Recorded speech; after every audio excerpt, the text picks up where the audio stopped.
ओम साई राम, जय साई राम।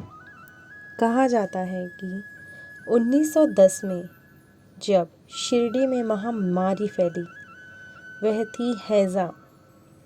उस टाइम श्री गोविंद राव रघुनाथ दामोलकर, जिन्होंने साईं बाबा ने हेमांड पंथ का नाम दिया था और बाद में जिन्होंने बाबा की अनुमति पाकर उनका जीवन चरित्र श्री साईं सच्चरित्र लिखा गया था। प्रातःकाल साईं बाबा के दर्शनार्थ द्वारिका माई मस्जिद में गए तो उन्होंने एक अजीब दृश्य देखा। बाबा हाथ मुंह धोने के बाद चक्की पीसने की तैयारी करने लगे। उन्होंने फर्श पर एक टाट का एक टुकड़ा बिछाया, उस पर अपनी चक्की रखी जिसे वह सदैव अपने द्वारका माई में रखा करते थे। वह कुछ गेहूं निकाल कर लाए और अपनी कफनी की बाहें चढ़ाकर मुट्ठी भर गेहूं चक्की में डालकर पीसने लगे। यह सब वहाँ के लोग एकत्रित हो गए। वह देखने लगे कि बाबा को अचानक क्या हुआ, क्योंकि हमेशा बाबा का जो रोज़ का खाना पीना था वह तो भिक्षा मांग के हो ही जाता था। तो लोग सोच में पड़ गए कि बाबा को आखिर चक्की पीसने की क्या ही आवश्यकता पड़ गई। हेमाड़ पंत आश्चर्य में पड़ गए कि बाबा को चक्की पीसने की क्या आवश्यकता है, क्योंकि वह तो प्रतिदिन भिक्षा मांगकर ही अपना गुजारा करते हैं। यह समाचार तुरंत शिरडी गांव में फैल गया था। सैकड़ों नर नारी तुरंत वह मस्जिद के आगे आकर खड़े हो गए।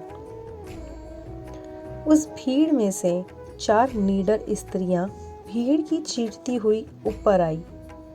उन्होंने इधर उधर देखा और बाबा को देखकर वह विचार करने लगी कि बाबा को आखिर क्या हुआ है, वह आज आटा क्यों पीस रहे हैं। बट उन्होंने अपना साहस जुटाते हुए बाबा के पास गई और उन्होंने बाबा को बलपूर्वक वहाँ से हटाया। उनके हाथ से चक्की का खूंटा छीना और उनकी लाई का गान करते हुए उन्होंने गेहूं पीसना शुरू कर दिया।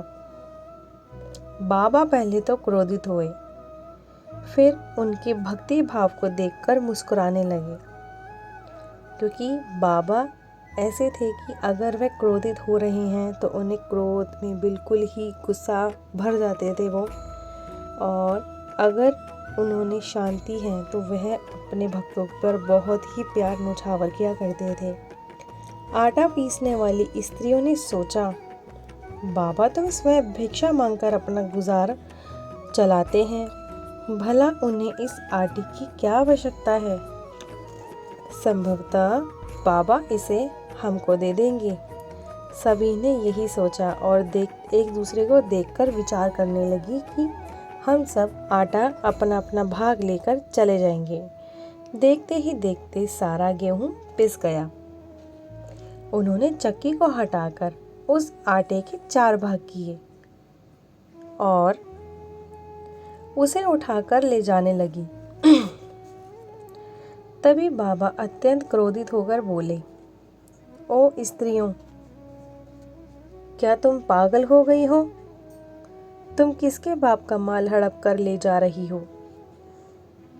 क्या यह किसी कर्जदार का माल है जो तुम ऐसे सरलता से उठाकर ले जा रही हो?